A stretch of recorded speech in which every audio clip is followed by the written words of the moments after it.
काफी वक्त गुजर चुका है। थोड़ी देर के बाद में औलाद गौसे आज़म जिलानी सरकार तशरीफ लाएंगे। हम और आप उनके नूरानी चेहरे की ज़ियारत से शर्फयाब होंगे।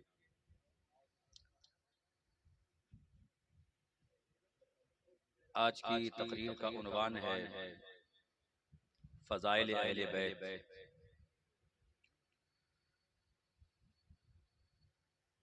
अल्लाह तबारक व तआला ने कुरान मजीद में इरशाद फरमाया, इन्नमा युरीदुल्लाहु लियुज़हिबा अन्कुम रिज्सा अहलल बैत। अल्लाह तो यही चाहता है ए नबी के घर वालों, तुमसे हर नापाकी को दूर रखे और तुम्हें पाक करके खूब सुथरा बना दे। आवाज समझ में आ रही है? अच्छा। अब एक तरफ तो चूंकि बारिश की बूंदें बड़ी रफ्तार के साथ में टपक रही हैं, बारिश की आवाज एक तरफ है और माइक की आवाज पर बारिश की आवाज भारी लग रही है। हालांकि ऐसा बहुत कम होता है कि माइक की आवाज पे बारिश की आवाज भारी हो जाए। खैर, तमहीदी गुफ्तगू करने का वक्त बचा नहीं है कि मैं आपको तमहीद के जरिए कुछ सुनाऊं और समझाऊं। डायरेक्ट हम अपने मकसद की तरफ चलते हैं। कुरान में अहले बैत का लफ्ज आया है, अहले बैत, ए नबी के घर वालों। अल्लाह तो यही चाहता है तुमसे हर नापाकी को दूर रखे, तुम्हें पाक करके सुथरा बना दे। अहले बैत कौन है? इमाम बग़वी साहिब खाज़िन, बहुत सारे मुफस्सिरीन और बहुत सारे सहाबा की जमाअत, जिनमें है अबू सईद खुदरी रज़ी अल्लाह तआला अन्हु हैं, ताबईन की बहुत बड़ी जमाअत जिनमें है मुजाहिद, हज़रत क़तादा हैं, ये सारे के सारे कहते हैं अहले बैत से मुराद पंजतन हैं हज़रत मौला अली शेर खुदा, सैयदा फातिमा ज़हरा, इमाम हसन मुज्तबा, इमाम हुसैन शहीद करबला और हुजूर सरवरे कायनात, मफ़ख़रे कायनात, जाने आलम जाने कायनात, ये मुराद हैं अहले बैत से। सहाबा की एक जमाअत जिनमें है अब्दुल्लाह बिन अब्बास हैं वो, और ताबईन की जमाअत जिनमें है इकरमा हैं, ये कहते हैं अहले बैत से मुराद हुजूर की मुक़द्दस बीवियां हैं। नबी के घर वाले हुजूर की मुक़द्दस बीवियां हैं। उनका कहना यह है कि जहां पर अहले बैत का जिक्र आया है कुरान में, या अय्युहन नबिय्यु कुल लिअज़वाजिका से लेकर इन्नल्लाहा काना, ये पूरी आयत जो 7 आयतें हैं, ये हुजूर की मुक़द्दस बीवियों के लिए है। तो बीच में ऐसा कैसे हो सकता है कि उनसे मुराद हुजूर की मुक़द्दस बीवियां ना हो, पंजतन हो?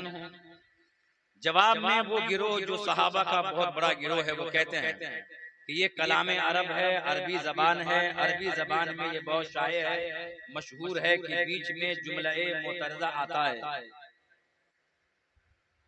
ये कोई नई बात नहीं है। और जब ये अहले बैत वाली आयत करीमा नाजिल हुई तो हुजूर नबी करीम अलैहिस्सलातु वस्सलाम हजरत फातिमा ज़हरा के दरवाजे पर फजर के वक्त में 40 दिन तक तशरीफ ले गए और वहां जाकर सलाम करते, अस्सलामु अलैकुम अहलल बैत, सलाम हो तुम पर है नबी के घर वालों। जब अहले बैत वाली आयत करीमा नाजिल हुई तो मेरे आका 40 दिन तक फजर की नमाज के वक्त फातिमा ज़हरा के घर पे जाकर सलाम करते और फरमाते, अस्सलातु व रहमतुल्लाह, ए नबी के घर वालों तुम पर सलाम हो, नमाज के लिए उठो, अल्लाह तुम पे रहम फरमाए। 40 दिन तक मेरे आका अहले बैत के नाम से सैयदा फातिमा, अली मुर्तजा, हसनैन करीमैन को आवाज देते रहे। अब्दुल्ला बिन अब्बास जो कि शेखुल मुफस्सिरीन हैं, वो फरमाते हैं कि 40 दिन नहीं बल्कि आयत करीमा अहले बैत वाली आयत नाजिल होने के बाद मेरे आका 7 महीने तक हजरत फातिमा ज़हरा के घर पर जाते रहे।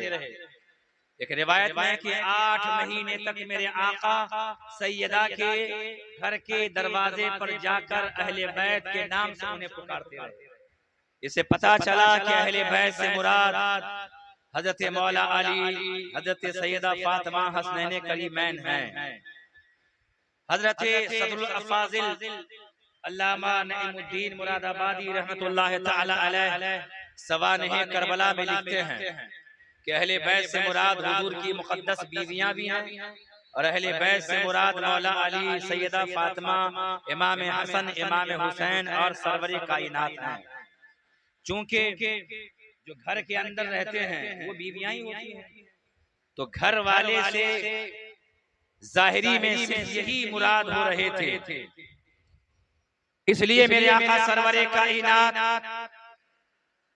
जाने आलम जाने कायनात सैयदा के मकान के पास जाकर अहले बैत के नाम से उन्हें याद कर रहे थे, क्योंकि अहले बैत नसब का शामिल होना मखफी था। तो मेरे आका ने 40 दिन या 7 महीना या 8 महीना अहले बैत के लफ्ज़ से सैयदा को, मौला अली को, हसनैन करीमैन को पुकारा और जाहिर फरमा दिया कि अहले बैत से मुराद हसनैन करीमैन भी हैं, सैयदा फातिमा भी हैं, मौला अली शेरे खुदा भी हैं। और जब आयत करीमा नाज़िल हुई तो मेरे आका सरवर कायनात ने अली को लिया, सैयदा फातिमा को लिया, इमाम हसन हुसैन को लिया और अपने घर में लेकर गए। एक चादर ली और दोनों नवासों को गोद में बिठाया। सैयदा फातिमा अली मुर्तजा पीछे बैठ गए। चादर हुजूर ने पांचों पे डाल दी और वही आयत करीमा तिलावत की, जो कुरान की आयत करीमा जो मैंने अभी तिलावत की है, इन्नमा युरिदुल्लाहु लियुज़हिबा अन्कुम रिज्सा अहलल बैत व युत्तहिरकुम तत्हीरा।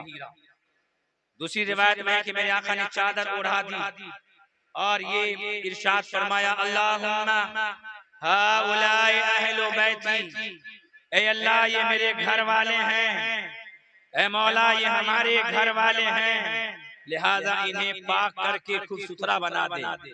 वहाँ पे हुजूर की मुकद्दस बीवी उम्मे सलमा मौजूद थी। उन्होंने चाहा कि वो भी चादर ओढ़ लें, तो मेरे आका ने कहा नहीं, तुम चादर के अंदर मत आओ, इन्नके मिन अज़वाजिन नबी अला खैर, तुम नबी की बीवियों में से हो, भलाई पर हो। मेरे आका ने उन्हें चादर में आने न दिया। इससे पता चला कि पंजतन भी नबी पाक के अहले बैत में दाखिल हैं।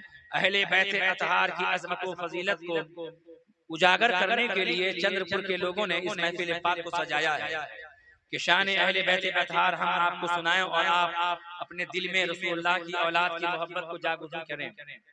रसूल कायनात के हस्ब नसब, उनकी औलाद, उनके खानदान वालों से मोहब्बत करें। ये मेरे आका सरवर कायनात मफखरे मौजूदा जाने आलम ने इरशाद फरमाया है। हजरत गिरामी वक़ार मेरे आका सरवर कायनात की हदीस पाक है, मिशकात शरीफ सफ़ा 568 पर है। मेरे आका ने इरशाद फरमाया, ऐ लोगों, मैं ज़ाहिरी शक्ल सूरत में एक इंसान हूँ, करीब है कि मेरी तरफ अल्लाह ताला का भेजा हुआ फरिश्ता आए और मैं अपने रब के पैगाम को कबूल करूं, यानी मैं इस दुनिया को छोड़कर चला जाऊं।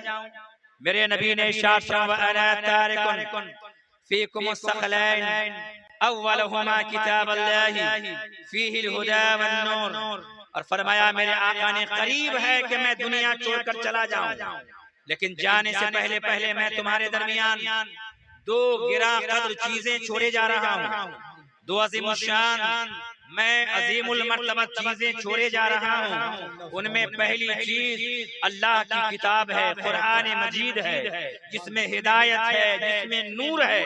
मेरे आका ने कुरान मजीद की तरफ लोगों को रग़बत दिलाई कि कुरान मजीद के अहकाम को थामे रहो, कुरान मजीद की अजमत को सीने से लगाए रहो। मेरे आका ने कुरान की अजमत को उजागर किया कुरान की हिदायत को, नूर को रोशन फरमाया और फरमाया दूसरी गिरा कदर चीज मैं दुनिया में छोड़े जा रहा हूँ। उनमें दूसरी चीज कौन है? मेरे आका फरमाते हैं इतरती अहला बैती उज़क्किरुकुमुल्लाह फी अहले बैती उज़क्किरुकुमुल्लाह फी अहले बैती। मैं दूसरी गिरा कदर चीज कुरान के अलावा जो मैं तुम्हें देकर जा रहा हूँ वो मेरे घराने वाले हैं, मेरी अहले बैत अतहार है, मेरी औलाद है, सादात है। मैं तुम्हें अल्लाह की याद दिलाता हूँ अपने अहले बैत अतहार के लिए, मैं तुम्हें अल्लाह की याद दिलाता हूँ अपने अहले बैत अतहार के लिए, मैं अपनी औलाद के लिए तुम्हें अल्लाह से डराता हूँ कि मेरी औलाद की अजमत को पहचाने रखना, मेरी औलाद के दामन को थामे रखना, सैयदों के करीब रहना, सैयदों की मोहब्बत में शर्मसार रहना। मेरे आका ने ईमान वालों को दो गिरा कदर चीज दी है। जब तक के मुसलमान कुरान मजीद को सीने से लगाए रखेगा, जब तक के कुरान मजीद से मोहब्बत करेगा, कुरान मजीद को सीने से लगाए रखेगा और अहले बैत अतहार की मोहब्बत के कश्ती में वो सवार रहेगा, वो कभी गुमराह नहीं हो सकता है। वो यहाँ भी कामयाब रहेगा, मरने के बाद भी कामयाब रहेगा। एक हदीस पाक हो गई, ये मिशकात शरीफ की हदीस पाक है और मेरे आका की दूसरी हदीस पाक मिशकात शरीफ सफा 569 पर है। मेरे नबी ने इरशाद फरमाया इन्नी तरक्तु फीकुम मा इन अखज़्तुम बिही लन तदिल्लू।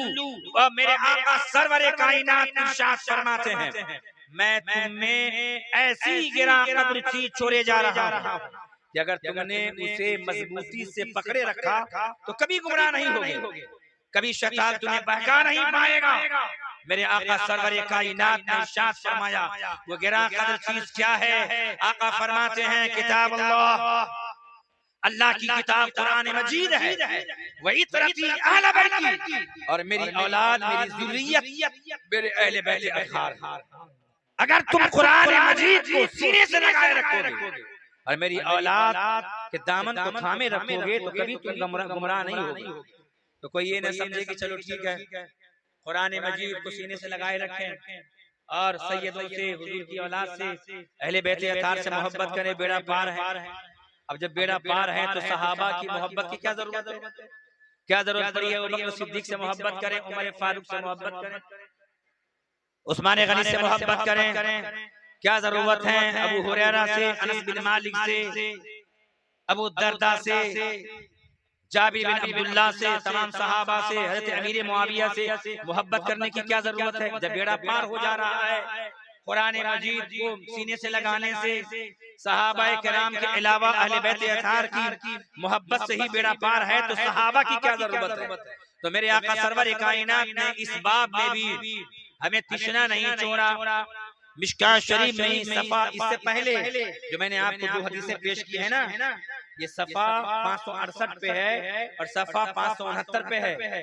मिशकात शरीफ में इन दोनों हदीस से पहले सफा 554 पर है। मेरे आका ने फरमाया है तो उमर बिन खत्ताब से रिवायत है, हुजूर फरमाते हैं अस्हाबी कन्नुजूमी बिअय्यिहिम इक्तदैतुम इहतदैतुम, मेरे सहाबा आसमान के तारों की तरह है, लिहाजा इनमें से किसी एक की भी पैरवी करोगे तो हिदायत याफ्ता हो जाओगे। मेरे सहाबा में से किसी भी एक सहाबी के नक्शे कदम पर चलोगे तो कामयाब हो जाओगे, क्योंकि मेरे सहाबा आम नहीं है बल्कि आसमान के तारों की तरह है।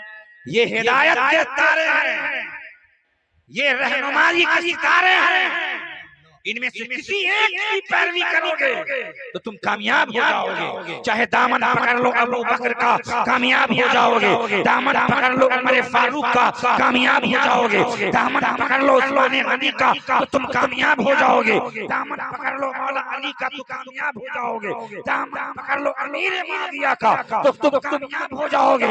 मेरे तमाम सहाबा आसमान के तारों की तरह है, इसलिए आसमान हिदायत के तारे मेरे सहाबा हैं। किसी के भी दामन को तुम पकड़ लो कि कामयाब हो जाओगे।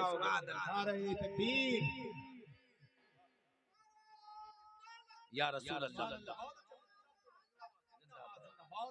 आवाज समझ में आ रही है ना भाई साहब की? माशाअल्लाह,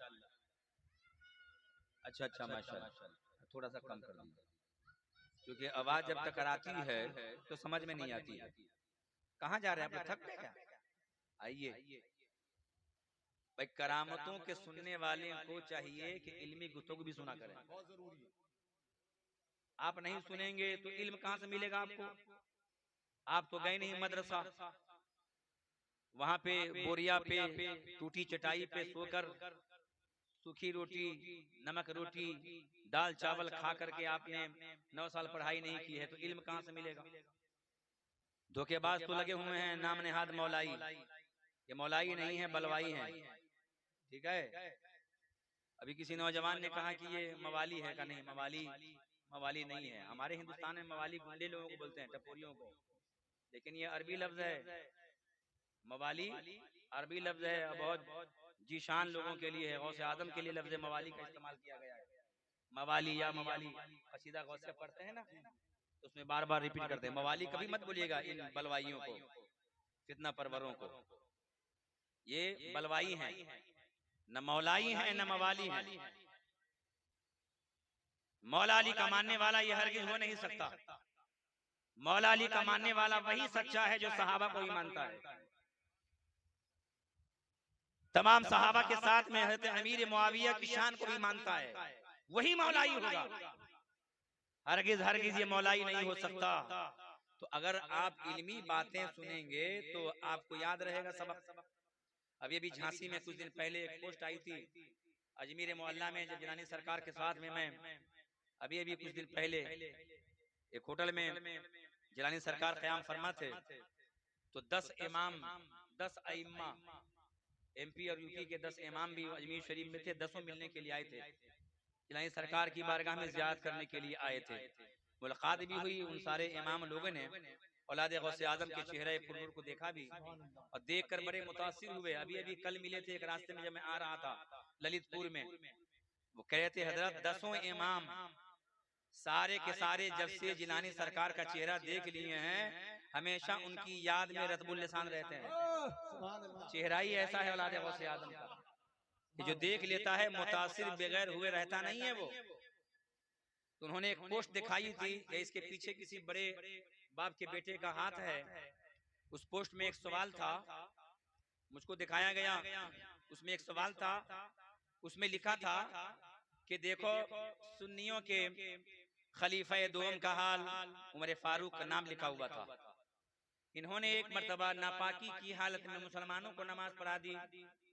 ये मुसलमानों के खलीफा दोम का हाल लिखा था उसके अंदर। ये तुम्हारे दूसरे खलीफा का हाल है कि नापाक थे, गुस्ल नहीं किए, नमाज पढ़ा दी, और मजाक उड़ाया गया उस पोस्ट में।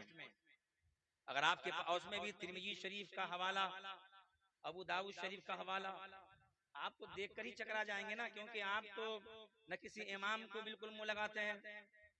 कहते हैं इमाम लोग तो लूटने में लगे हैं, पैसा कमाने में। आप पैसा कमाओ तो बहुत अच्छा। अब मौलवी अगर बाल बच्चों को पालने के लिए थोड़ा बहुत कमाता है तो बहुत चिड़ पैदा हो जाती है आपको। आप नहीं चाहते हैं कि आपका पेशवा, आपका मुक्तदा चैन से जिंदगी गुजारे, अच्छा खाए, अच्छा पहने। बहुत ही कम लोग होंगे ऐसे जिनकी सोच अच्छी है। तो अपने मुक्तदा के लिए अच्छा सोचा करो, अपने इमामों के लिए, सुन्नी उलमा के लिए अच्छी सोच रखा करो, अच्छी फिक्र रखा करो, क्योंकि यही तो दिन के दाई हैं, रहबर हैं तुम्हारे। जब तुम्हारे पास हवाला पेश होगा, जवाब नहीं दे पाओगे। जब मैंने उस पोस्ट को देखा तो समझ में आ गया ये धोखेबाज हैं, इन्हें तो नाम पढ़ना भी नहीं आता है। हनीफ भाई, ये हदीस पाक पढ़कर, उर्दू वाली किताब पढ़कर, तर्जमा वाली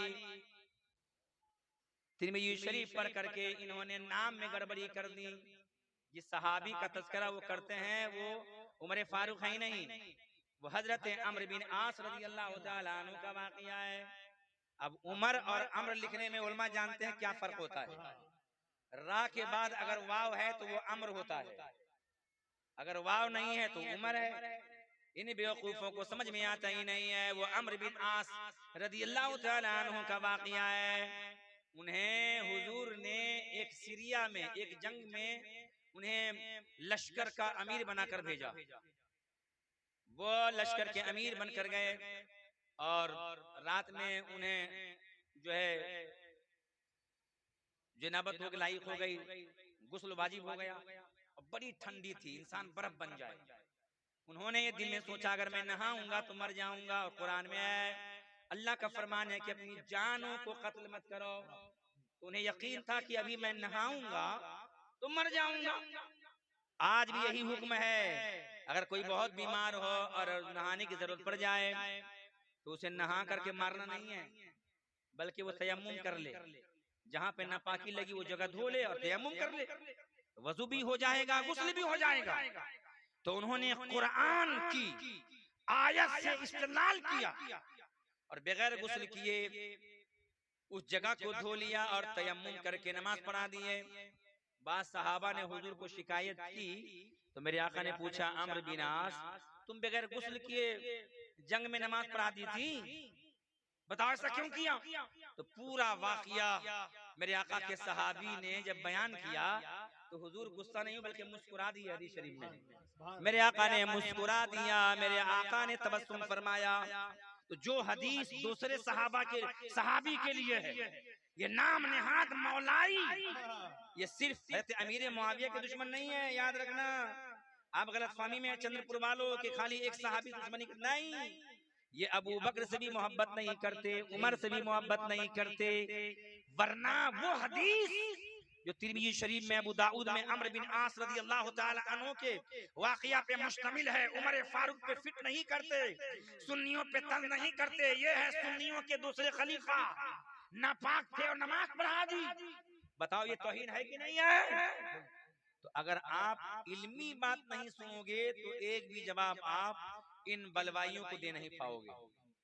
तरह तरह की बातें ला रहे हैं ये फरेब देने के लिए, तो आपको सीखना पड़ेगा, आपको जवाब देने के लिए तैयार रहना पड़ेगा, क्योंकि जवाब देना आपका भी जिम्मा है, आपके लिए भी जरूरी है, खाली उलमा ही जवाब नहीं देंगे। तो मेरे आका के दीवानों, मेरे आका सरवरे कायनात मफखरे मौजूदात की हदीस है मिशकात शरीफ सफ़ा 573 पे हुजूर फरमाते हैं, अला इन्ना मसला अहले बैती फीकुम मसलो सफीनत नूहिन मन रकबहा नजा व मन तखल्लफ अन्हा हलक।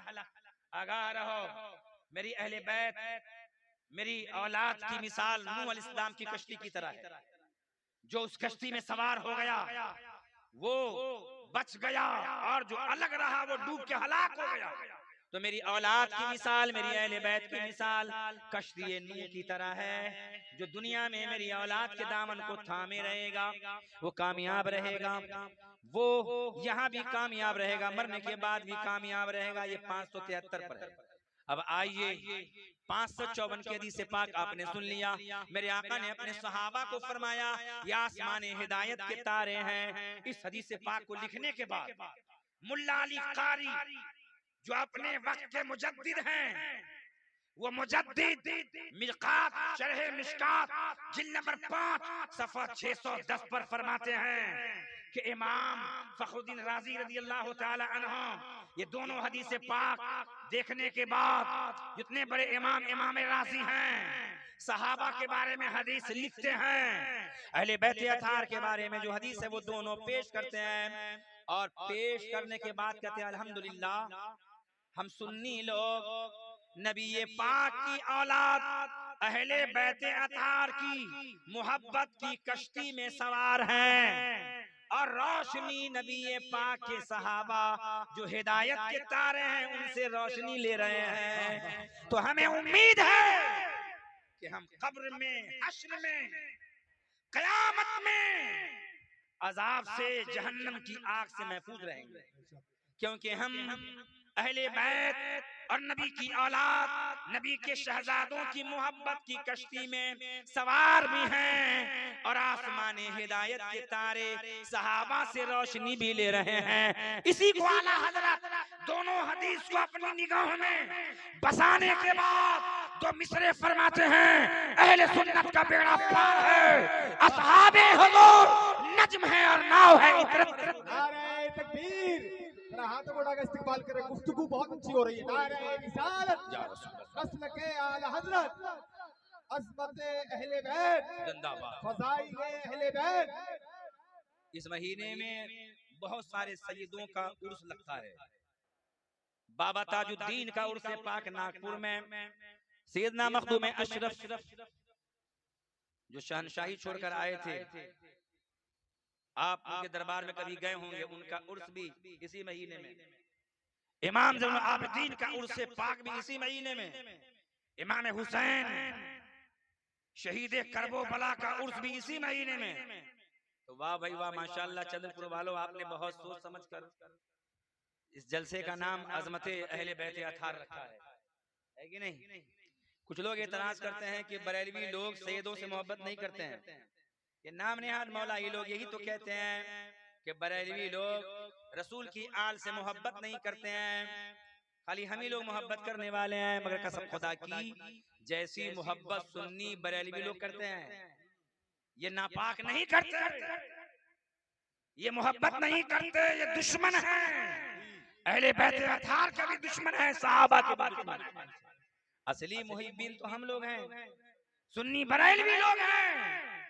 और ये हमारे मुर्शिद अज़ीम, मुर्शिद बरहक, मुर्शिद सालिकीन हुजूर ताजुल शरिया का करम है। सभी तो हम ये जिक्र करने के लिए यहाँ बैठे हैं, और बरेलवी उलमा ही ने इस तरह की बहुत सारी अहदीसों को, आदीस को जमा किया है, किताबी शक्ल दिया है। अब लीजिए सुनिए, अहले बैत अथार की शान कितनी बुलंद बाला है। मेरे आका सरवर कायनात इरशाद फरमाते हैं, अब मुझसे बच्चों ने फरमाइश की है, हजरत जो आपने बंबई में भिंडी बाजार में जिलानी सरकार की महफिल में 12 रोजा बयान किया था। जिलानी सरकार मुहर्रम शरीफ में चांद निकलने के पहले ही एक रात, 29 की रात से ही चांद निकले या ना निकले, जिलानी सरकार बंबई में भिंडी बाजार में मुहर्रम शरीफ का चांद निकलने के पहले से ही 15 रातें मुसलसल करबला वाले की शान और अजमत के लिए, उनकी अजमत और शान को बयान करने के लिए महफिल मुनक्किद करते हैं। तो उन 15 रातों के बयान में 12 रात मैंने खुद किया था। 12 रात मैंने चांद रात से लेकर 13वीं की रात तक मैंने बयान किया था। फजाइल अहले बैत अथार, करबला का बयान, बादे करबला क्या हुआ, सब कुछ मैंने वहां बयान किया था। कुछ लड़के यहाँ से गए थे चंद्रपुर से, एक रात में वहां शामिल थे, तकरीर सुनकर आए थे, तो उन्होंने फरमाइश की कुछ वहां का बयान भी यहाँ कर दिया जाए। तो आका अलैहिस्सलाम की औलाद अहले बैत अतहार की शान मुलाहजा कीजिए। मेरे आका सरवरे कायनात की हदीस पाक है, इमाम तबरानी ने अपनी मुअजमे कबीर जिल्द नंबर 7 में और अपनी मुअजमे कबीर जिल्द नंबर 6 में यह हदीस पाक लिखते हैं, जब कयामत के लम्हात होंगे, जब कयामत का दिन होगा, तो मेरे नबी फरमाते हैं, ला तज़ूलु क़दम अब्दिन यौमल क़ियामा हत्ता युसअल अन अर्बईन, अन उम्रिही फीमा अफना व अन जस्दिही फीमा अबला व अन रिज़्क़िही फीमा अनफ़क़हु व मिन अय्न इक्तसबहु व अन मुहब्बतिना अहलल बैती। मेरे आका सरवरे कायनात फरमाते हैं, कयामत में जब लोग अपनी कब्रों से उठेंगे, जब कब्रें खुलेंगी, जब कब्रें फटेंगी और लोग कयामत के मैदान में दौड़ेंगे जमा होने के लिए, तो नबी पाक फरमाते हैं लोगों का कदम आगे बढ़ेगा ही नहीं। कब्र से निकलने के बाद लोग कदम बढ़ा नहीं पाएंगे जब तक कि उनसे 4 बातें नहीं पूछ ली जाएंगी।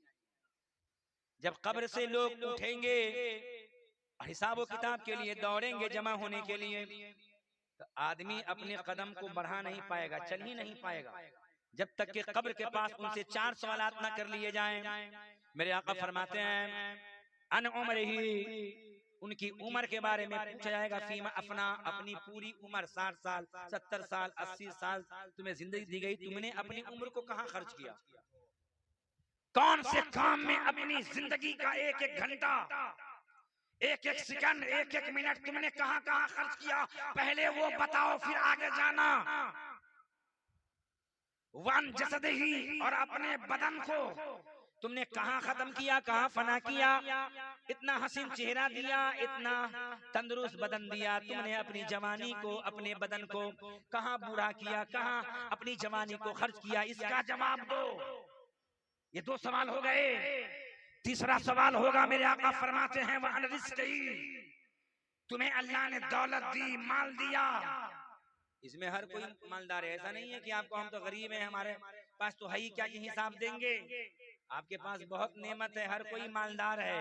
अल्लाह ने कान की दौलत दी, आंख की दौलत दी, अल्लाह ने दिमाग दिया, अच्छा खासा जिस्म दिया, ये सब दौलत है। रिस्क के बारे में अल्लाह पूछेगा, तुमने कहां खर्च किया और कहां से हासिल किया, कहां तूने खर्च किया और कहां से हासिल किया, इसका हिसाब दो, फिर आगे बढ़ना। चौथा सवाल होगा, नबी फरमाते हैं वान मोहब्बतिना अहलल बैती। चौथा सवाल, कब्र से उठते ही हम अहले बैत की मोहब्बत के बारे में पूछा जाएगा कि बताओ तुम मेरी अहले बैत से मोहब्बत करते थे कि नहीं करते थे, अली से मोहब्बत करते थे कि नहीं करते थे, इमाम हसन से मोहब्बत किए कि नहीं किए, हुसैन से मोहब्बत किए कि नहीं किए, ज़ैनुल आबिदीन से मोहब्बत किए कि नहीं किए, इमाम बाक़िर से मोहब्बत किए कि नहीं किए, जाफर सादिक से मोहब्बत किए कि नहीं किए, इमाम हसन मुसन्ना से मोहब्बत किए कि नहीं किए, अब्दुल्ला अल-महद से मोहब्बत किए कि नहीं किए, अली रज़ा से मोहब्बत किए कि नहीं किए, इमाम महदी से मोहब्बत किए कि नहीं किए। हमारी औलाद क़यामत तक आती रही, सैयदों की जमात आती रही, मेरे घर वाले आते रहे, मेरी औलाद से तुमने मोहब्बत की थी कि नहीं की थी। जब तक के बंदा मेरी औलाद की मोहब्बत के बारे में जवाब नहीं देगा, कब्र से निकलने के बाद हश्र के मैदान तक जा नहीं सकता है। इसलिए चंद्रपुर के रहने वालों, आज ही तैयार हो जाओ। जब कब्र से बाहर निकलोगे तो तुमसे 4 सवाल किया जाएगा। तुम्हारी उम्र के बारे में पूछा जाएगा, तुम्हारे जिस्म के बारे में पूछा जाएगा, तुम्हारे रिस्क के बारे में पूछा जाएगा, माल के बारे में पूछा जाएगा, और रसूल कायनात की औलाद की मोहब्बत के बारे में पूछा जाएगा। इसलिए सुन्नियों, अपनी औलाद से मोहब्बत करो, माँ बाप से मोहब्बत करो, क्योंकि ये जरूरी है। और इससे ज्यादा जरूरी है कि नबी पाक की औलाद से टूट। नारे तकबीर, नारे रिसालत, अज़मत अहले बैत, मसलक आला हजरत जिंदाबाद, आमद हुजूर सैयद अब्दुल कादिर जिलानी मियां जिंदाबाद। हुजूर पाक की औलाद की मोहब्बत इस कदर जरूरी है। और हदीस पाक सुनिए, मेरे आका सरवर कायनात की ये हदीस बहुत सारी किताबों में है। इस हदीस पाक को कंजुल उम्माल में, और इसी हदीस पाक को इमाम हाकिम ने अपनी मुस्तदरक में, इमाम बैहक़ी ने अपने सुनन में, हज़रत उमर बिन खत्ताब रज़ियल्लाहु ताला अन्हु से बयान किया। इमाम अहमद बिन हम्बल ने अपनी मुस्नद में जिल्द नंबर 31 में इसी हदीस पाक को है मिस्वर बिन मखरमा साहबी रसूल से रिवायत किया है। इसी हदीस पाक को इमाम अहमद बिन हम्बल ने अपनी मुस्नद जिल्द नंबर 17 पे हजरत अबू सईद खुदरी से रिवायत किया है। बहुत सारी किताबों के अंदर ये हदीस पाक है। मेरे आका सरवर कायनात ने इरशाद फरमाया है, हुजूर फरमाते हैं, मेरे आका इरशाद फरमाते हैं, अरबअतुन अना शफीउन लहुम यौमल क़ियामा। अली भाई, आप लोग गौर कर रहे हैं ना, सुनने को तैयार हैं? बिल्कुल। अब हर कोई मुंतजिर है कि औलाद गौसे पाक कब आएंगे, लेकिन आने वाले हैं। सुभान अल्लाह। मेरे सरकार के दीवानों, आजकल लोग हैं ना जो एतनाज करने वाले हैं ना कि सुन्नी बरेलवी लोग जो बरेली शरीफ से जुड़े हुए हैं वो सैयदों से मोहब्बत करते ही नहीं है। माज़अल्लाह रब्बिल आलमीन, हमारी तरह कौन मोहब्बत करने वाला है? ये बलवाई ये करता है नहीं, ये मोहब्बत ही की निशानी है कि जो हम बरेलवी उलमा बयान करते हैं इनके बाप में दम नहीं है कि वो बयान करें। इन्हें पता ही नहीं है कि सैयदों की अजमत शान क्या है। अल्लामा शरानी रहमतुल्लाह ताला अलैह बहुत बड़े इमाम हैं, इमाम अब्दुल वहाब शरानी अपनी किताब अल मिनन के अंदर लिखते हैं, फरमाते हैं इमाम शरानी कि इमाम मालिक रज़ियल्लाहु ताला अन्हु से पूछा गया, गौर कीजिएगा, इमाम मालिक से पूछा गया कि सैयद अगर गुनाहगार हो, सैयद जिनको आप लोग बोलते हैं ना सैयद, वो असल में है सैयद, ये पे जेर के साथ में, आम बोलचाल में लोग सैयद बोलते हैं मगर वो है सैयद। किसी ने इमाम मालिक से पूछा कि सैयद अगर गुनाहगार हो तो उनका भी अदब किया जाएगा कि नहीं किया जाएगा? तो इमाम मालिक ने फरमाया हाँ अदब किया जाएगा। कहते सुभान अल्लाह। सैयद अगर गुनहगार भी हो तो उनका अदब किया जाएगा, क्योंकि अदब उनका उनके अमाल की बुनियाद पर नहीं है, बल्कि उनका अदब निस्बत की बुनियाद पर है। कि उनकी रगों में खून मुस्तफा है, वो ज़हरा के लाडले हैं, तो निस्बत की बुनियाद पे उनका अदब होगा, चाहे वो नेक हो, मुत्तकी हो या गुनाहगार हो, अदब बहरहाल किया जाएगा। ये इमाम मालिक रज़ी अल्लाह तआला अन्हु ने इरशाद फरमाया कि अदब होगा। और इसलिए इमाम मालिक फरमाते हैं कि सैयदों का इतना अदब होना चाहिए कि जो लोग सैयद नहीं हैं उन्हें कभी भी सैयद की बेटियों से निकाह नहीं करना चाहिए। कोई शेख है या पठान है या कोई भी बिरादरी का है, वो सैयद जादी से शादी न करे, क्योंकि शादी होने के बाद शौहर का मिजाज बदल जाता है। वो बीवी को कमतर, अपने आप को बड़ा समझता है। कुरान में भी तो है कि शौहर बीवी पे हाकिम बनाया गया है, तो हाकिमियत दिमाग में आ जाती है। इमाम मालिक कहते हैं इसलिए जो सैयद नहीं है वो सैयद जादी से निकाह न करें। कोई कहता नहीं नहीं फैज लेने के लिए, तो फैज लेने के लिए थोड़े खाली एक शादी है, फैज लेने के लिए, करम लेने के लिए, दुआ लेने के लिए और भी तरीके हैं जो आप अपना सकते हैं।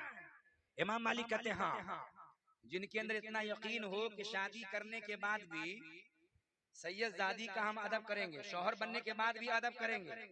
इमाम मालिक कहते हैं समझाते कितना अदब, फरमाते हैं युक़द्दिमू लहा नालहा व अन यक़ूमा लहा इज़ा वअदत अलैहि।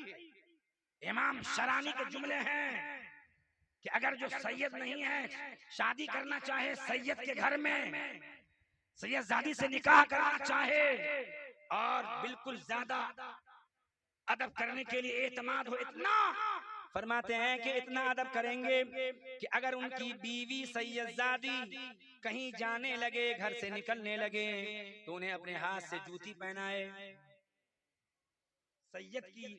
सैयदजादी को जूती पहनाए, वो शौहर जो सैयद नहीं है। और जब वो अपने मैके से कहीं गई, वहां से लौट कर आए तो देखकर खड़ा हो जाए। यक़ूमु लहा इज़ा वरदत अलैहि। जब वो सैयदजादी उनकी बीवी बाहर से घर में आए तो शौहर बैठा हो तो देखकर खड़ा हो जाए। ऐसा अदब करेगा तो शादी कर सकता है। लेकिन फरमाते हैं फिर भी जरूरी यह है, बेहतर यह है कि बच्चे सैयदजादी का रिश्ता अगर नहीं आता हो तो कोशिश करे कि उनका रिश्ता कहीं से लाए। हर सुन्नी पे जरूरी है कि कोशिश करे कि सैयदजादी की शादी के लिए यहाँ वहाँ सैयद घराना ही तलाश करे।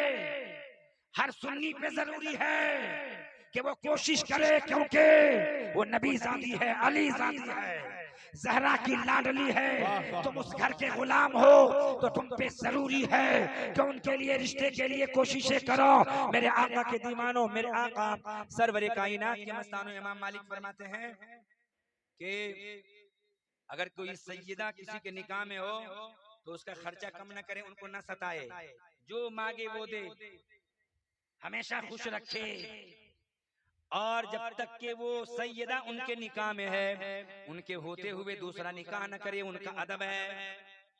दूसरी बीवी ना लाए उनके होते हुए जो दूसरी बिरादरी की है, क्योंकि निकाह में हुजूर की अहले बैत अतार की एक सैयदा है, इसलिए दूसरी से निकाह न करे।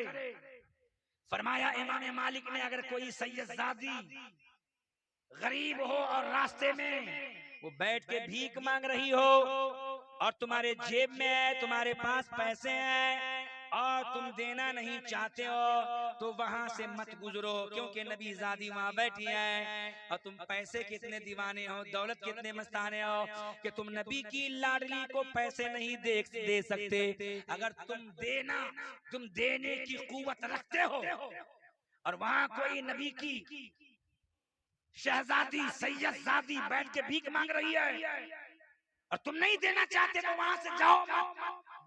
लेकिन मैं ये कहता हूं कि मुसलमानों के होते हुए सैयदजादी भीख मांगे तो तुम्हारा जीने से फायदा ही क्या है, उससे अच्छा है कि मर जाए। क्या पैगाम है, सही है। तुम्हारे होते हुए कोई सैयद भीख मांगे, ये किस काम की जिंदगी, कैसी जिंदगी तुम्हारी। मैं तो कहता हूं पता चल जाए कि फला सैयद को तुम्हारी जरूरत है, फला अहले बैत अतार के फर्द को पैसे की जरूरत है, तो बिन मांगे चुपचाप मदद कर दो। ऐसा देकर आओ कि सैयद साहब को पता न चले किसने दिया है, कौन लाके मेरे घर में रख दिया है, किसने ये इमदाद की है, क्योंकि तुम पर नबी पाक का एहसान है, नबी पाक के अहले बैत अतार का एहसान है, सादात का एहसान है। जिंदगी भर तुम कमा कमा कर अपनी दौलत को सादात पे खर्च करते रहो, अपनी दौलत को अपनी उम्र को नबी ज़ादों पे खर्च करते रहो, फिर भी सारी जिंदगी उनकी मोहब्बत में टूट कर मोहब्बत करते रहो, मगर सैयदों का एहसान तुम उनका बदला चुका नहीं सकते हो। इसलिए ऐ सुन्नियों, चंद्रपुर के रहने वालों, महाराष्ट्र के रहने वालों, तुम्हारे मोहल्ले में, तुम्हारे शहर में अगर कोई नबी ज़ादा रहता हो, अगर कोई सैयद ज़ादा रहता हो, तुम्हें खबर मिल जाए कि उन्हें माल की जरूरत है, तुम्हें पता चल जाए कि वो गरीब है, कर्जादार है, तो इमाम मालिक फरमाते हैं अगर किसी सैयद पे कर्जा हो तो कोशिश करो कि सुन्नियों उनके कर्जा को उतारो। तुम पर हक है। लेकिन आजकल तो होता क्या है, मोहल्ले में लोग पूछते हैं हजरत ये फला घर वाले सैयद हैं और नमाज नहीं पढ़ते, क्या सैयद होंगे वो? हमसे कई बार लोग पूछ चुके हैं, फला घर वाले सैयद हैं और दाढ़ी नहीं रखते, क्या सैयद होंगे? बताओ, गुनाह अलग बात है, लेकिन इससे ये नहीं हो सकता कि अगर वो नेक नहीं है, मुत्तकी नहीं है, तो सैयद ही नहीं है। मेरे आका के दीवानों, इमाम मालिक की बात पूरी कर दूं ना नीम भाई? बहुत जरूरी है, क्योंकि आजकल लोग सैयद के गुनाह को देखते हैं और आलत ने फतावा रज़वी में क्या फतवा दिया है आपको नहीं सुनाया गया है, उलमा सुनाते हैं कि सैयद चाहे कितना बड़ा गुनाहगार क्यों ना हो जाए, यहाँ तक कि गुमराह क्यों ना हो जाए, अगर कुफ्र उनसे वाक़ई न हुआ हो, उनके वो काम, उनका किरदार, उनके कौल कुफ्र की हद तक ना पहुंचे हों, तो चाहे कितना भी बड़ा वो गुनाहगार हो, उनकी ताजीम जरूरी है। यही तो हमारे इमाम ने बताया है। सुना देना बलवाइयों को जो नाम निहाद मौलाई बने हैं, मेरे इमाम अहले सुन्नत ने फतावा रज़विया में लिखा है कि सैयद अगर गुमराह भी हो जाए, सैयद अगर गुमराह भी हो जाए तो भी उनकी ताजीम करनी है, क्योंकि वो रसूलुल्लाह की औलाद हैं। ये कौन बताता है? ये उलमा ही तो बता रहे हैं, बरेलवी उलमा। फिर तुम कैसे कह सकते हो कि ये उलमा बरेलवी सैयदों का अदब नहीं करते हैं? ये मेरे पीर ताजुश शरिया का करम है, मुफ्ती आजम हिंद का करम है, आला सरकार का करम है, कायदे मिल्लत का करम है, जिलानी सरकार जो सैयदुस सादात है उनका करम है कि ये नाचीज अज़मत अहले बैत अतार को सुना रहा है।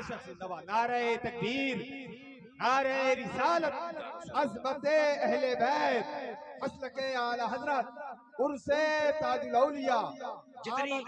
जितनी मोहब्बत सुन्नी बरेलवी करता है, सैयदों से कोई नहीं करता है। कहो सुभान अल्लाह। कोई नहीं करता है। इमाम मालिक की बात मुकम्मल कर दूं। इमाम मालिक रज़ियल्लाहु तआला अन्हु फरमाते हैं, हाँ अगर कोई झूठा दावा करे कि मैं सैयद हूं और सैयद ना हो, और सबूत है कि नहीं है, तो उसे कैद में डाल दिया जाएगा, जेल में रख लिया जाएगा, इतना लंबा कि वो तौबा कर ले। क्योंकि इस दावे से रसूलुल्लाह सल्लल्लाहु अलैहि वसल्लम उनकी औलाद के हुकूक की पामाली होती है कि जो अदब सैयदों का है वो झूठा अदब करवा रहा है वो अपना, तो अहले बैत अतार के हुकूक की पामाली है।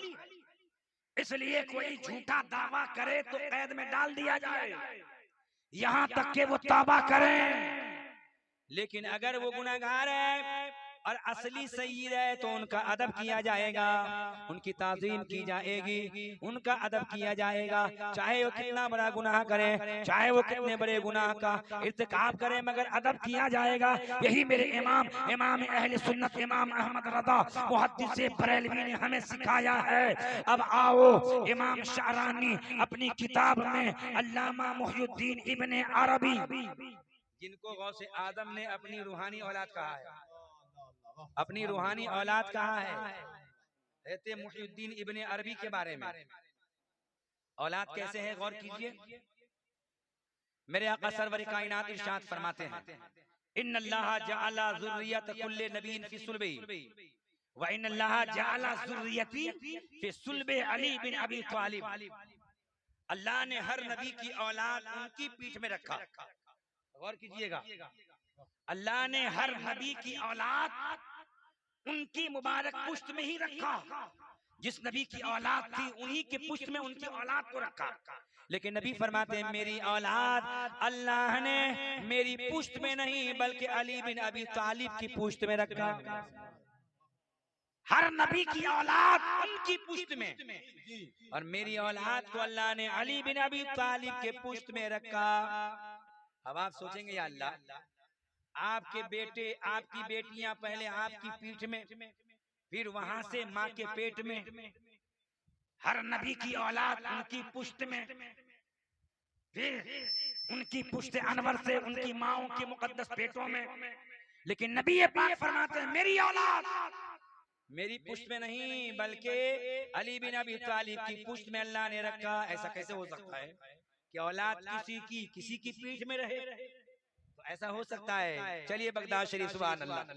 बगदाद वाले पीर के शहजादे आने वाले हैं, तो बगदाद शरीफ पहुंच करके इस हदीस को समझें। गौसे आदम की बारगाह में जो भी औलाद आता गौसे आदम करम करते, नजर डाल देते, वो साहिब औलाद हो जाता। एक बे औलाद आई, अर्ज किया हुजूर औलाद अता कर दें, दुआ फरमा दें। गौसे आदम ने देख लिया कि किस्मत में औलाद नहीं है, रब की बारगाह में दुआ करते हैं, ए अल्लाह आने वाली को एक बेटा अता फरमा दे। निदाए गैबी आई, अब्दुल कादिर एक बेटा नहीं है और तुम दो दो बेटे का सवाल करते हो। तो गौसे आदम ने अर्ज किया मौला दो बेटा अता फरमा, तो बेटा अता फरमा। तो परवरदिगार आलम ने जब परवरदिगार आलम की बारगाह में गौसे आदम ने जब ये अर्जी लगाई मौला आने वाली को 3 बेटा अता फरमा दे। निदाए गैबी आई, अब्दुल कादिर एक नहीं है 3 मांग रहे हो। तो अर्ज किया मौला 4 बेटा अता फरमा दे। निदाए गैबी आई, अब्दुल कादिर एक नहीं है 4 मांग रहे हो। तो गौसे आदम ने कहा मौला अब तो 5 बेटा अता फरमा दे। निदाए गैबी आई, अब्दुल कादिर एक भी नहीं है इस आने वाली औरत की मुकद्दर में बेटा, और तुम 5 मांग रहे हो। गौसे आदम महबूबियत के दर्जे पे फायज थे। गौसे आदम महबूबियत के आला मुकाम पर थे। हर वली रब के महबूब होते हैं, मगर हर महबूब बराबर नहीं होता है। हर वली पहले रब का प्यारा बनाया जाता है, फिर विलायत की खुलात अता की जाती है। हर वली महबूब होता है, मगर गौसे आदम की महबूबियत अलग है। गौसे आदम की महबूबियत बिल्कुल अलग है। तभी तो आला हजरत कहते हैं और महबूब है हाँ, पर सभी एक साथ नहीं। यूं तो महबूब है हर चाहने वाला तेरा। गौसे आदम महबूबियत के आला से आला दर्जे पर फायज है। यही तो मकाम जाहिर हो रहा है। रब ताला फरमाता है अब्दुल कादिर किस्मत में एक नहीं है तुम 5 मांग रहे हो। तो गौसे आदम कहते मौला 6 बेटा अता फरमा दे। यहाँ इल्तिजा बढ़ती जा रही है, अर्जी बढ़ती जा रही है। आवाज आती है अब्दुल कादिर एक नहीं 6 मांगते हो। कहते मौला 7 बेटे अता फरमा। निदाई अब्दुल कादिर बस करो, तुमने मांगा मैंने अता कर दिया। बे औलाद को 7 बेटे अता फरमा दिया। तो गौसे आदम के करम का तरीका ये है, आने वाली पे नजर कर दिए साहिब औलाद हो गई, जिसे चाहा औलाद दे दिया। बे औलाद पे ऐसा करम हुआ कि एक निगाह डाल दिया, साहिब औलाद बना दिया। उसी बीच में रब का एक महबूब बंदा आता है, अर्ज करता है ऐ शेख अब्दुल कादिर वलियों के इमाम मैं बे औलाद हूँ, करम फरमा दीजिए। तो गौसे आदम ने कहा अपना कुर्ता उतारो। गौसे आदम ने कहा अपना कुर्ता उतारो। उन्होंने अपना कुर्ता या जुब्बा उतार लिया। फिर गौसे आदम ने अपना जुब्बा उतारा और फरमाया जरा अपनी पीठ में ही तरफ करो। सुभान अल्लाह। नजर डाल दी तो बे औलाद साहिब औलाद हो गए। करम करने के तरीके अलग अलग, और आज दरियाए रहमत अलग जोश में है। फरमाया अपनी कमीज उतारो, जुब्बा उतारो। आने वाले उतार दिए। गौसे आदम ने अपना जुब्बा उतार दिया, कहा अपनी पीठ में ही तरफ करो। गौसे पाक ने भी अपनी पुश्त अनवर उनकी तरफ कर दी और इतना करीब ले गए कि अपने रीढ़ की हड्डी गौसे आदम ने उनकी रीढ़ की हड्डी में रगड़ दिया। अपने रीढ़ की हड्डी आने वाली की रीढ़ की हड्डी में यूं रगड़ दिया और रगड़ के फरमाया जा, मैंने अपना बेटा निकाल के तुझे एक दे दिया। अरे कहो सुभान अल्लाह। सुभान अल्लाह, सुभान अल्लाह, वाह। गौसे आदम ने अपनी पीठ पुश्ते अनवर से रीढ़ की हड्डी रगड़ा, कहा जा मैंने अपना एक बेटा निकाल के तुमको दे दिया, रगड़ के औलाद दे दिया। वो गए तो 9 महीने के बाद गोद में एक प्यारा सा हसीन चेहरे वाला बेटा लेकर गौसे आदम की बारगाह में हाजिर हुए। मेरे गौसे पाक ने देखे कहा वाह कितना अच्छा ये तुम्हारा बेटा है, सुभान अल्लाह कितना अच्छा है, ये विलायत का ताजार बनेगा। बहुत सारे राज ऐसे हैं जो छुपे हैं, बड़े बड़े वली ना जाहिर किए, तेरा बेटा जाहिर करेगा, तेरा बेटा जाहिर कर देगा। और मैंने नाम रखा है मुहियुद्दीन इब्ने अरबी, नाम रख दिया। अब पता चल गया होगा कि मेरे नबी ने क्यों फरमाया, हर नबी की औलाद अल्लाह ने उनकी पीठ में रखा और मेरी औलाद अल्लाह ने अली की पीठ में रखा। यहाँ इब्ने अरबी की औलाद गौसे आदम की पुश्ते अनवर में थी, मेरे गौसे आदम ने पुश्ते अनवर रगड़ कर अपनी औलाद अता फरमा दिया। पता चला ऐ नबी के दीवानों, यही वजह है कि मेरे आका हमेशा इमाम हसन हुसैन को अपना बेटा कह के याद करते थे। सुभान अल्लाह, सुभान अल्लाह। इमाम हसन इमाम हुसैन को हुजूर अपना बेटा कहते थे। बुखारी शरीफ जिल्द नंबर 1 सफ़ा 530 लोग पर तो बैठ है। जाओ, मैं ऐलान करूंगा। अरे जब ऐलान होगा, मैं देखिए ऐलान करूंगा, बेफिक्र रहें। जब ऐलान होगा तो आप हाँ। सुन ही लेंगे ना, अभी आप बैठे रहे, आएंगे तो हम भी खड़े हो जाएंगे। खुशबू अल्हम्दुलिल्लाह। आप अब अदब एहतराम के साथ में हजरत के इस्तकबाल के लिए खड़े हो जाएं। आपकी निगाहों के सामने शहजादे गौसे आज़म फातह खानदेश हुजूर शाह आले रसूल अबुल हसनैन सैयद अब्दुल कादिर जिलानी मियां मुंबई की आमद होने वाली है।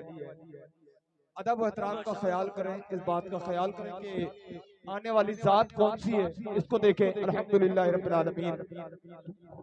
फातह खानदेश खलीफा हुजूर ताज शरिया व खलीफा हुजूर अमीन शरीयत फातह खानदेश सैयदुल शादात महबूबुल मशाइख हुजूर शाह सैयद आले रसूल अब्दुल कादिर जिलानी मियां की आमद हो रही है। अदब एहतराम का ख्याल करें, रास्ते में हजरत को हाथ वगैरह न लगाए, सुकून के साथ हजरत को आने दें। नारे तकबीर, नारे रिसालत, मसलके आला हजरत शहजादे गौसे आज़म आमद सरकार जिलानी मियां, आमद सरकार जिलानी मियां मसलके आला हजरत उलमा अहले सुन्नत, नारे तकबीर, नारे रिसालत। अब अदब का ख्याल करते हुए आप लोग बैठे। हुजूर की महफिल है, इस बात का ख्याल करें। और इस वक्त अल्हम्दुलिल्लाह हमारी निगाहों के सामने शहजादे गौसे आज़म है, हजरत की ज़ियारत करें और सुकून के साथ बैठे। माशाअल्लाह, जिनका इंतजार था, जिस नूरानी चेहरा की जात के लिए हम बेकरार थे, अब वो हमारी निगाहों के सामने है। सुभान अल्लाह। ऊपर बैठ जाएं, पीछे थोड़ा पीछे ले लीजिए, चलिए। माशाअल्लाह, ऐसा ही अदब करना चाहिए। लेकिन कभी कभी क्या होता है कि जरा भी सुराग लगा सब खड़े हो जाते हैं, फिर थोड़ी देर के बाद दूसरी गाड़ी थी तो फिर से लोग जो है बैठ जाते हैं। जबकि आपको मालूम है कि जब मेहमान खुसूसी की आमद होने वाली होती है तो सबसे पहले अहले मिंबर को खबर हो जाती है। तो आप लोगों की तवज्जो जो है अहले मिंबर की, अब बैठ जाइए माशाअल्लाह, बैठ जाइए, क्या बात है। अल्लामा अब्दुल वहाब शरानी रहमतुल्लाह ताला अलैह ने सैयदों के अदब पे बहुत कलम चलाया कि कितना अदब होना चाहिए। सैयद की जगह बैठते हैं ना मसनद पे, अगर वो ना भी रहें तो अदब यह है कि वहां कोई ना बैठे, जो उनकी मसनद है, बैठने की जगह है। आले रसूल ना भी हों तो भी अदब यह है कि उस जगह पे कोई दूसरा ना बैठे, ये अदब है। ये इमाम शानी ने लिखा है अपनी किताब के अंदर, इतना अदब होना चाहिए। और अदब ताजीम दिल से भी हो, खाली जाहिर में ना हो कि सामने है तो अदब करें खूब, जी हुजूर जी, और गए तो फिर कुछ भी बयान करना शुरू कर दिए, कैसे हैं वैसे हैं, ऐसा है तो वैसा है, ये अदब नहीं है। ये फितना है, फितना। तो इमाम हसन व हुसैन रज़ी अल्लाह ताला अन्हुमा को मेरे आका हमेशा अपना बेटा कह के पुकारते थे कि मेरा बेटा हसन, मेरा बेटा हुसैन।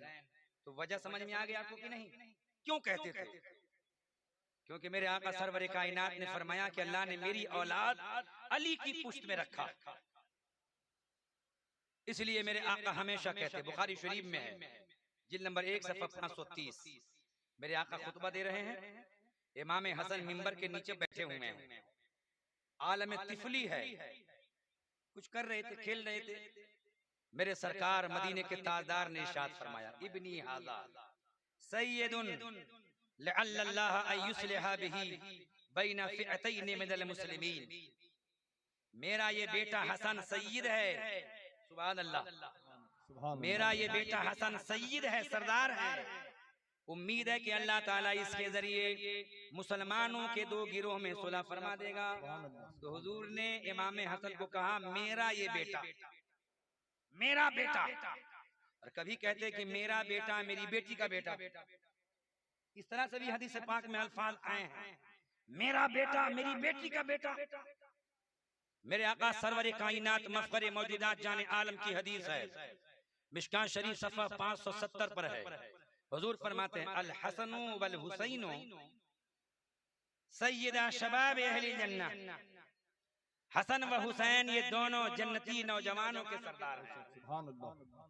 मेरे आका ने सिर्फ जन्नती ही नहीं कहा, दोनों नवासों के खाली जन्नती है नहीं, बल्कि हुजूर ने कहा जन्नत में जितने नौजवान जाएंगे सारे नौजवानों के सरदार मेरे नवासे हसन हुसैन।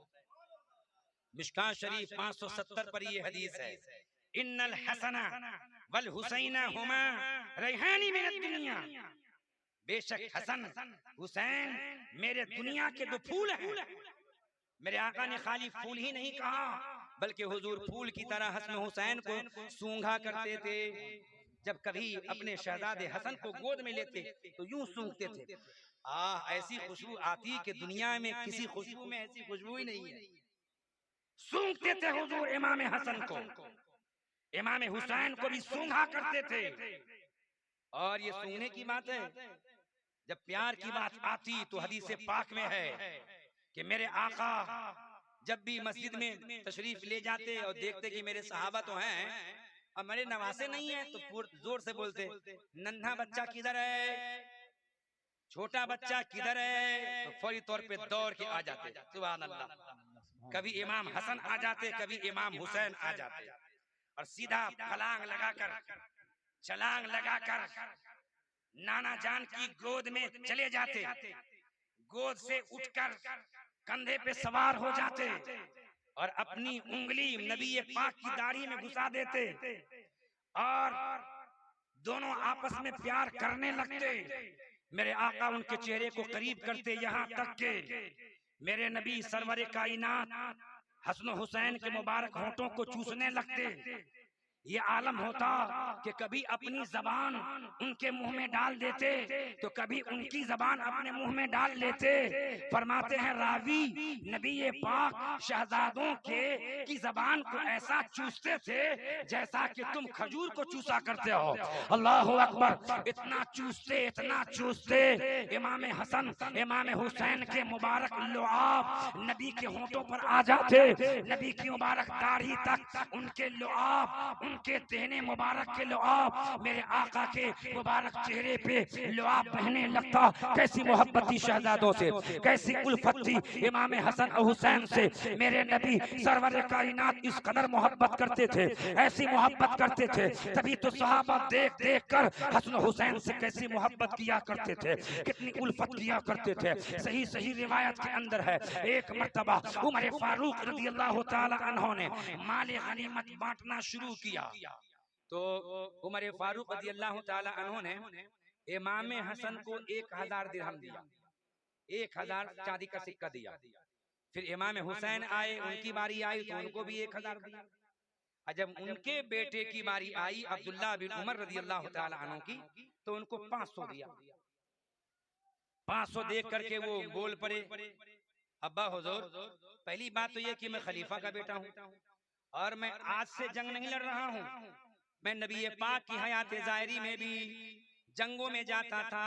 उस वक्त मैंने कुफार से जंग लड़ी है जब हसन मुज्तबा नबी पाक का नवासा मदीना शरीफ में बच्चों के साथ खेला करते थे।